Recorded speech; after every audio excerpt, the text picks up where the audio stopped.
this philosophy really aligned with the way I see life, what I saw as my purpose, right?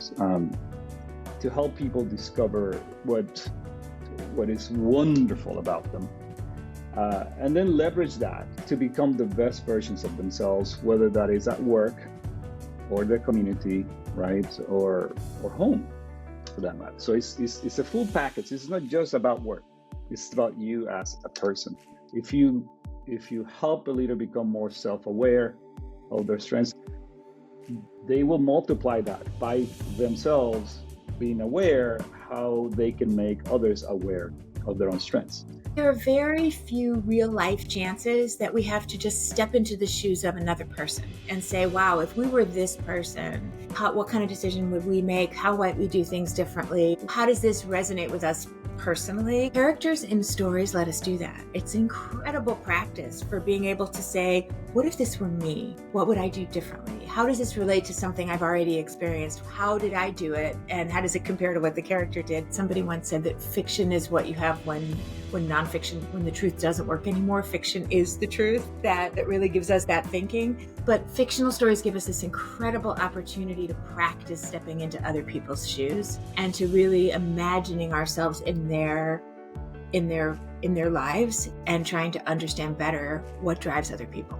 Imagine, right, you're working in a workplace, you go home and all you've got to say is really negative things. The people around you hear that discussion and then they have a negative idea and start to put together a negative reputation of that organisation. Everybody that works there is a walking billboard for that organisation. So if you create a strong, positive workplace culture, those people are going to go home, say nothing but amazing things about it, and that really influences how people engage with your organisation and how they talk about your organisation. When you ask most people, what's the purpose of your company? A lot of people, if they're honest, would say to make money. But money is actually a lagging indicator. What we know is that the organizations that have a purpose bigger than money to improve life for their customers actually wind up making more money. When we say your NSP, your noble sales purpose, it is quite simply, how are you trying to improve life for customers? I want to be sort of clear of how I look at vulnerability. This is not about, I joke about this, like starting every meeting crying and my parents never really loved me. Like, that's not it. It's about being at eye level with my teammates, and a wonderful way to display some vulnerability in a very appropriate way is actually to share a personal goal, like something we're working towards, which sort of shows that we're to our work in progress and we're never done, right? So if I share with my teammates, hey, I'm working on X, Y, Z, like that's a bit of vulnerability. By the way, they already know that I'm not perfect. Why? They work with me every single day. So simply me owning my shortcomings, it makes me relatable. I mean, I always say, we all admire perfection from a distance, but nobody can relate to it. The key is that you need to learn how to be an empathic listener. And that's really easy to say, but more challenging for most of us to do. But I say the empathic listener because we can listen, sort of half listen, or we can listen with intent that's driven by caring what the other person is saying and being genuinely interested in what they are sharing with us. The goal there is, for every conversation, you need to ask yourself, as a result of the conversation, what did I learn? And what opportunities do we have to improve? When Pfizer bought Wyeth, I remember living through that. I remember just sitting at my kitchen table at like 1 or 2 o'clock in the morning, because we were also getting rid of my group. So I was the disease area lead for musculoskeletal, and we were going to be getting rid of that. So I was finding jobs for all of my people. I was also launching a drug in Europe, and I just said, what about if I just stopped for a second and thought about doing things differently? There was a woman who was working in the business development department. She was going to be losing her job. My BD guy, who was a friend of mine, came to me. He's like, look, this woman's going to be losing her job. I think she could really be helpful on this one project you have going. And I looked at her experience and what we were trying to do, which was in the realm of alliance management, business development, and some other things that would have been helpful to have someone have contract experience. And we basically created an opportunity for her.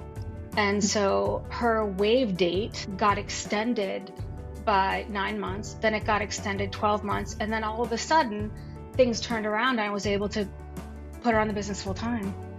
The role from my perspective of the C-suite is a fewfold. It is really their responsibility collectively and hopefully with input from the larger organization around defining the culture we want. So it's because culture is this thing that sometimes can be a little nebulous. You know when it's good, you know when it's bad. It's only when you kind of have these opposites that you can actually clearly define what the differences are. First and foremost, it is really around defining what culture we want and the behaviors that you would want to see enacted based on the culture that you define. It's imperative that the C-suite models that culture, models those behaviors, because if you're not going to model those behaviors, there's no way that other people within the organization are going to instill that culture within them.